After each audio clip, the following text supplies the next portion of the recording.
Welcome to digital classroom.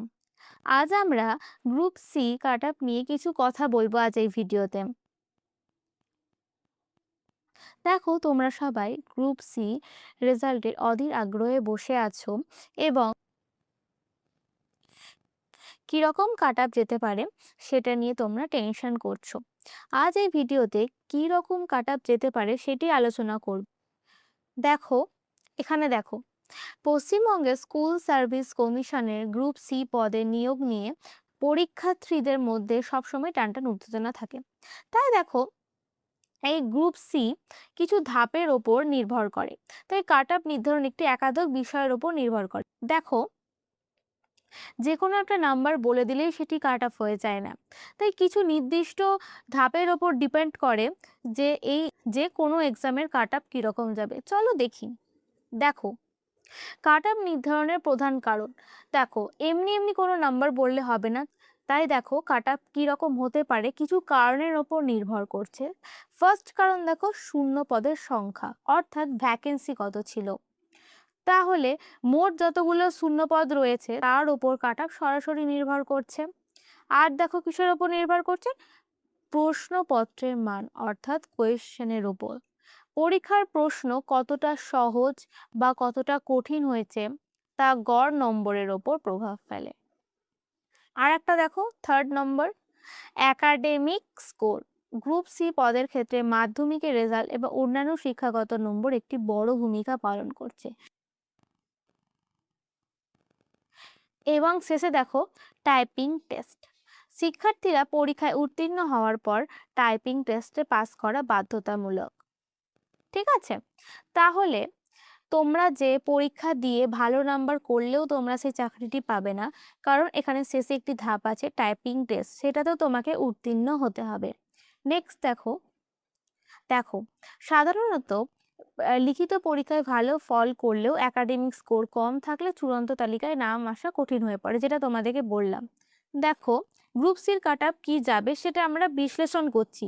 তো কিছুদিনের মধ্যে রেজাল্ট তোমরা তোমাদের হাতে পেয়ে যাবে। চলো দেখি।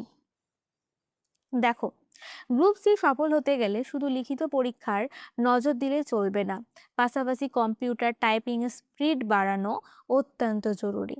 তাহলে লিখিত পরীক্ষায় পাস করার পর আমাদের পরবর্তী ধাপ হচ্ছে টাইপিং টেস্ট। তাহলে টাইপিং টেস্টের স্পিড বাড়ানো সেটি এখন থেকে খুবই গুরুত্বপূর্ণ। অনেক ক্ষেত্রে দেখা যায় ভালো নম্বর পেয়েও টাইপিং টেস্টে আটকে যাওয়ার কারণে চাকরি হাতছাড়া হয়। এই জন্যই তোমরা তোমাদের নাম্বার অনুযায়ী তোমরা এখন থেকে টাইপিং টেস্ট এবং ইন্টারভিউয়ের জন্য প্রস্তুতি নিতে শুরু করো, কারণ রেজাল্ট বেরানোর পর তোমরা সেই সময়টুকু পাবে না।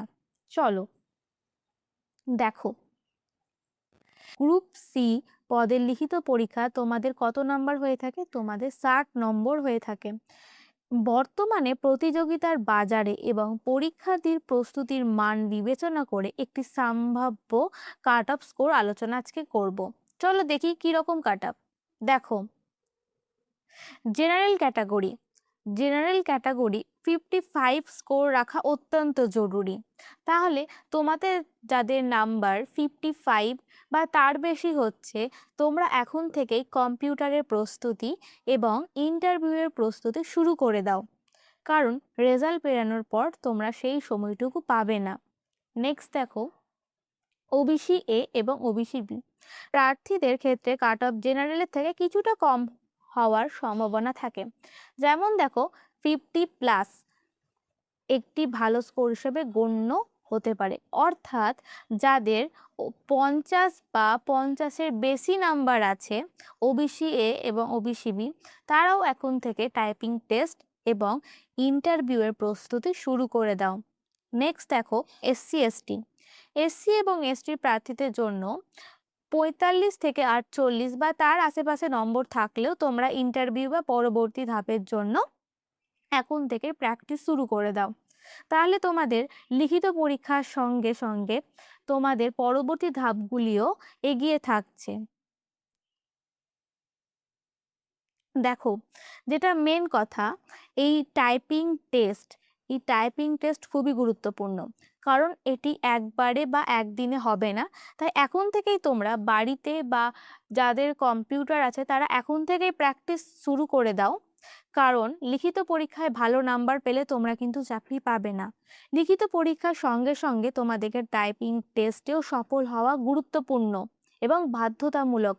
তাই এখন থেকে টাইপিং প্র্যাকটিস চালিয়ে যাও। ঠিক আছে? তাহলে দেখো, তোমরা তোমাদের নম্বর অনুযায়ী কীরকম কাট আপ যাবে সেই অনুযায়ী দেখে তোমরা এখন থেকে ইন্টারভিউ এবং টাইপিং টেস্ট প্র্যাকটিস করো। ইন্টারভিউতে কেমন প্রশ্ন আসতে পারে বা কী ধরনের প্রশ্ন আসতে পারে তোমরা আমার ভিডিওতে পেয়ে যাবে। আশা করছি আজকের ক্লাসটি তোমাদের ভালো লাগলো। তোমরা তোমরা অবশ্যই গ্রুপ ডি কাট অফের ভিডিওটা দেখে নিজেদের মতন করে প্রস্তুতি শুরু করে দাও। দেখা হবে নেক্সট ক্লাসে।